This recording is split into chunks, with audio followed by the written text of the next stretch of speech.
If Python is not automatically added to Path during installation, we may need to add it manually. First, locate where Python is installed on your system. For me, it is C /, users / will check / AppData / local / programs / Python / Python 311 /. Yours may be similar.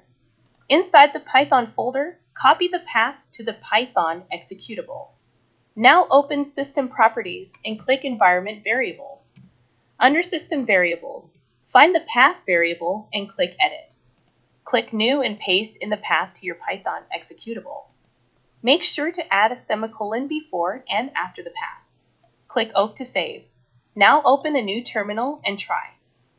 Python version. You should now see the Python version printed. Adding Python's install directory to path makes it accessible system-wide from the command line. And that's it.